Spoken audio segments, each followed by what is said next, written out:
La plupart des gens utilisent l'IA pour en faire moins. Moi, je l'utilise pour me développer plus. Puis la différence, c'est pas l'outil, c'est ce que je construis autour. L'IA, c'est plus qu'un buzzword. C'est un levier pour transformer l'information en action. Et je suis Jacques Charest. Sur ma chaîne, on utilise l'intelligence artificielle pour mieux gérer l'information, booster notre productivité et notre pensée pour mieux agir. Si vous voulez optimiser votre temps, mais aussi votre vie avec l'IA, abonnez-vous maintenant. L'IA, ça peut être une béquille, mais ça peut être aussi un exosquelette qui, si on sait bien le configurer, peut nous donner de la résistance pour nous développer, autant que comme personne que professionnellement. L'IA, ça peut être une béquille, mais ça peut aussi être un exosquelette. Un exosquelette que si on le configure bien, qui va nous permettre, qui va nous donner de la résistance et qui va nous permettre de nous développer, personnellement et professionnellement. Puis ça peut avoir un gros impact, justement, sur qui on est, mais sur nos capacités à avoir un impact sur le monde. Dans la vidéo précédente, j'ai parlé en fait que la manière que les gens ont tendance à voir l'intelligence artificielle, soit comme une menace qui va justement nous faire perdre nos jobs, ou soit comme un jouet, un peu pour faire des photos de chats ou des vidéos. Puis même ceux qui l'utilisent de manière sérieuse, justement, ils vont le traiter comme un objet, comme un outil passif pour écrire des courriels, pour résumer des textes, ou pour faire justement des illustrations. Mais le vrai potentiel de l'IA, actuellement, il est rendu à un autre niveau. C'est celui de l'orchestration. Et surtout, on peut développer une dynamique avec nos assistants qui va être un loop, je dirais, de développement, mais réciproque. Moi, j'ai développé mon assistant avec la vision puis l'objectif qu'il m'aide justement à me développer comme personne. Et plus je travaille avec, plus je suis capable justement d'en tirer des enseignements, mais aussi de me faire travailler autrement. C'est un peu comme un entraîneur, en fait. C'est je le compare à un exosquelette, mais c'est un exo-cerveau, on va dire. L'exosquelette, ce qu'il fait, c'est qu'il peut te permettre de lever des charges que tu ne serais pas capable de prendre en temps normal.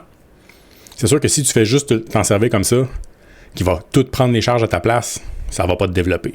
Par contre, dans sa conception, dans sa configuration, dans son utilisation, tu t'assures que pour certaines tâches spécifiques qui sont choisies, présélectionnées, puis à une fréquence régulière, tu vas t'assurer qu'il va te donner de la résistance pour justement te développer quand c'est le temps et moduler ça avec une récupération et une fréquence qui fait du sens. Tu peux devenir de plus en plus fort même si tu utilises un exosquelette cognitif. Mais ça demande de la réflexion et de la discipline. C'est sûr que si on veut s'en servir comme une béquille, ça va juste nous aider à passer des moments difficiles peut-être, mais c'est pas ça qui va nous développer. C'est vraiment, comme je mentionnais, dans la manière qu'on le configure, qui peut littéralement nous ajouter des membres virtuels pour avoir un impact plus grand sur le monde autour de nous. Puis ça peut fonctionner de deux manières. Dans une première manière, il va faire un peu le travail d'un miroir. Il va être capable de nous renvoyer notre propre image, nos propres perspectives sur nous-mêmes. Des fois, c'est un peu difficile d'avoir une perspective sur nous, puis de se rappeler de plusieurs idées qu'on a eues, de nous voir à la troisième personne, en fait. Puis il peut aussi nous servir de jumelle pour voir plus loin, pour être capable d'anticiper et de faire des liens en différentes choses qu'on n'aurait pas été capable de voir tout seul.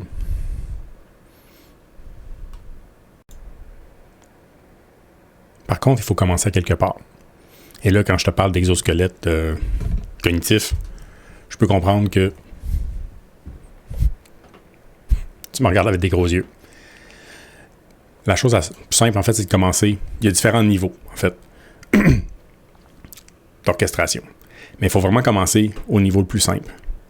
Et c'est à la collecte d'informations. Puis, moi, ce que j'appelle, c'est justement de se vider la tête, de faire un brain dump assisté. Ce que ça permet, c'est que tes idées sortent de ta tête puis elles existent à quelque part. Après ça, c'est de les placer dans une structure, dans des notes, que tu organises tes notes. Puis ça devient de l'information qui est navigable et utilisable et reconsultable par toi ou par tes assistants futurs que tu vas développer. Puis ça, prochaine étape après, c'est d'être capable de pouvoir te servir de cette information-là pour réfléchir et d'utiliser ton assistant pour réfléchir pour clarifier tes idées, les challenger, les tester et de le faire de manière participative avec ton assistant IA. Quatrième niveau, c'est d'être capable de piloter, dans un certain sens, faire des revues quotidiennes, de faire des planifications, de faire une prise de décision qui est assistée, au sens qu'il va, tu vas donner tes paramètres, tu vas expliquer le contexte, puis c'est quoi les... ce que tu vois un peu comme défi, comme challenge, et de mesurer les pour et les contre. Puis ça, de le faire de manière, oui, verbale, mais en même temps que ça soit documenté, ça permet d'en revenir en arrière où ce qu'on en était dans notre réflexion et de justement de la faire de manière assistée et plus rigoureuse. C'est un système qui peut aider justement à fermer des boucles entre l'intention et les actions. Et le 5e niveau, justement, c'est l'orchestration, c'est d'avoir des agents, d'être capable de faire des automatisations et de créer un système qui va agir avec toi. Puis le premier pas, c'est de ne plus penser seul, au sens pratique. Quand tu as une idée, sors-la de ta tête, puis entre-la dans un système. Moi, mon point d'entrée, depuis 2 ans, c'était mon Brain Dump Assistant. Justement, c'est quand j'avais une idée en tête, j'embarquais en mode audio, puis je disais toutes les choses que je pouvais avoir en tête, puis je faisais les associations avec mon assistant. À la fin de la conversation, on consolidait tout ça, il les réorganisait de manière claire, concise. C'est dans la manière que je l'ai dit même. Après ça, ce que je faisais, je les récupérais puis je les intégrais dans un système de notes. Une base de données, justement, relationnelle. Donc, je pouvais, justement, faire des liens entre les différentes idées que j'ai eues, même aujourd'hui. En fait, pour travailler sur cette présentation-là, il y a des notions sur lesquelles j'ai travaillé qui référaient à des notes que j'ai depuis 2024. Et en 2025, la même idée est revenue, puis c'était dans mes systèmes de notes. On était capable de faire le lien entre ces différentes notes-là, puis voir un peu quelle était l'évolution de l'idée que je travaillais. Puis le système agentique que j'utilise actuellement, il aide déjà à fermer la boucle entre les intentions et les actions au premier niveau, au 2e et au 3e niveau. Justement, déjà de juste faire la brain dump puis d'organiser les notes puis de les revoir, ça permet de consolider nos idées puis nos priorités. Puis ça, c'est pas négligeable comme impact. Et l'idée à laquelle je faisais référence, c'est que l'information, c'est un liquide. Je le vois comme tel. Et l'IA, c'est la tuyauterie. On collecte l'information, notamment, on la capte, parce qu'elle tombe du ciel.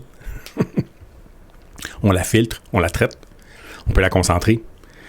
On peut la faire changer d'état, puis après, on peut la projeter dans le monde, faire des actions avec. Guider nos actions ou la transformer puis la transmettre. Juste un exemple un peu plus concret, c'est que, quand je consulte, j'écoute des vidéos en ligne sur YouTube, disons, qui m'intéressent puis qui parlent de sujets qui ont une densité d'informations qui sont du signal, là, pas juste du bruit. Souvent, ce que je vais faire, c'est que je vais télécharger la transcription. Je vais la faire traiter par mon assistant.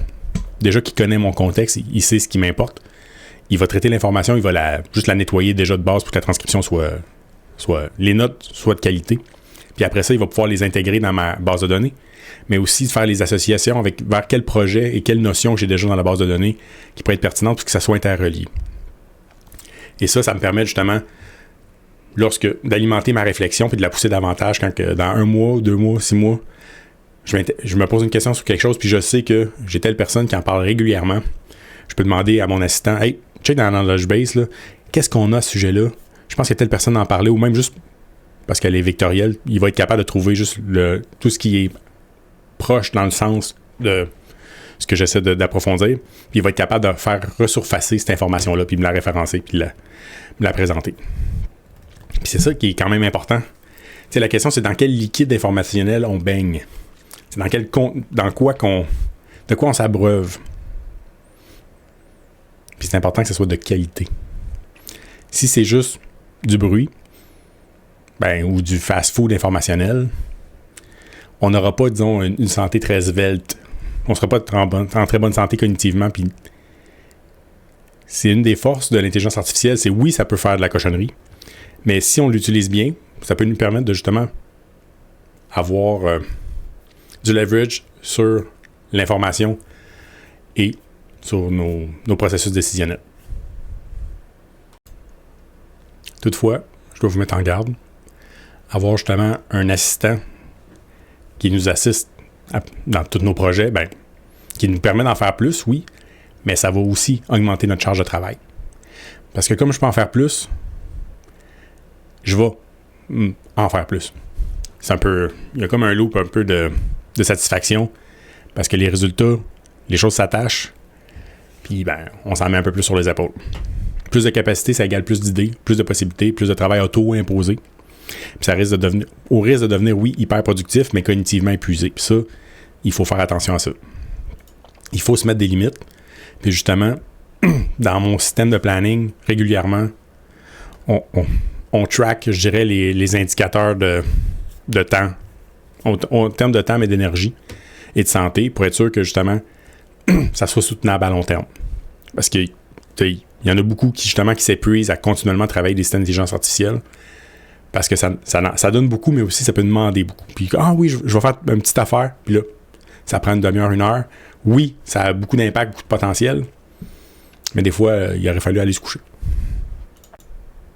Puis le système doit pouvoir lever les flags pour, tu sais, quand je parlais que ce soit un miroir, des fois, d'avoir une perspective. Si on se donne la peine, comme moi, je me suis donné la peine qui soit capable de me lever des flags au niveau de la quantité de temps que je passe à travailler sur son développement versus l'output qui m'intéresse, ou de juste décrocher puis passer du temps justement de ressourcement. Puis de valoriser ça aussi. Parce que c'est important de mettre des contraintes et des limites. S'assurer d'avoir du temps de qualité puis du temps de décrochage. Parce qu'un bon système bien orchestré va te permettre justement... En fait, il va pas te permettre, là, mais il va te rappeler que tu dois respecter ta recharge cognitive. C'est lui qui va faire la job intense.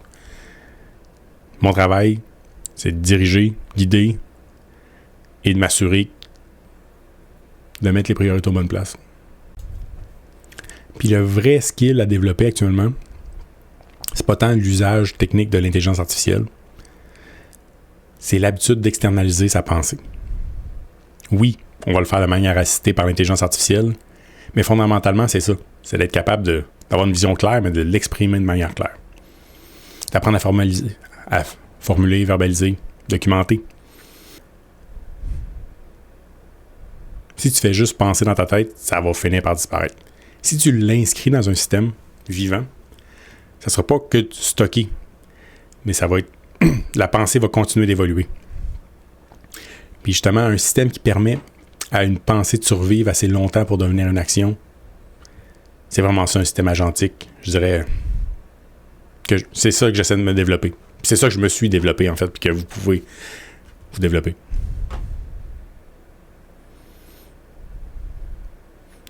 Un système qui permet à une pensée de survivre assez longtemps pour devenir une action. Et ça rend ça possible n'importe quand, n'importe où. Dans l'auto, entre deux meetings, sur le bord, de t'endormir, tu peux. Tu as une note à l'esprit. Tu as une idée qui te vient à l'esprit. Tu la dictes à ton assistant.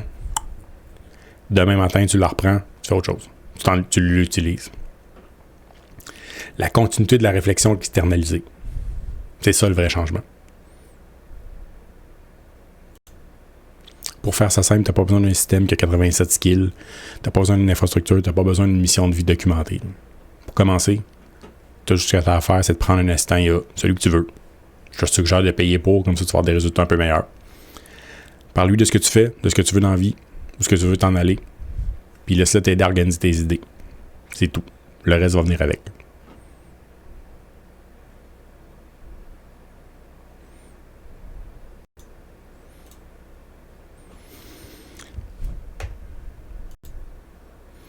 Beaucoup de gens pensent que l'IA va amener la fin du monde. Dans un sens, ils ont raison. Mais c'est la fin du monde tel qu'on le connaît. Ça, c'est définitif. Bon, le monde est en transformation actuellement et ça va aller de plus en plus vite. Que ce soit pour le meilleur ou pour le pire, on ne le sait pas exactement encore. Ça risque d'être un mix des deux. Mais ce que je sais, c'est que c'est pas à rester immobile qu'on va y arriver, que ça va passer. Moi, j'ai choisi de me donner les moyens d'apprendre à nager pendant que l'eau monte, me construire, me développer, avec les outils qu'on a maintenant. Pas parce que j'ai la réponse, mais parce que c'est ce sur quoi j'ai du contrôle. Et toi, tu vas faire quoi? L'IA, c'est un levier puissant, si vous l'utilisez bien. Il peut transformer votre manière de travailler, mais aussi de penser. Si vous avez apprécié la vidéo, faites un thumbs up, abonnez-vous et n'hésitez pas à faire des commentaires si vous avez justement eu des flashs de manière d'utiliser l'intelligence artificielle pour vous.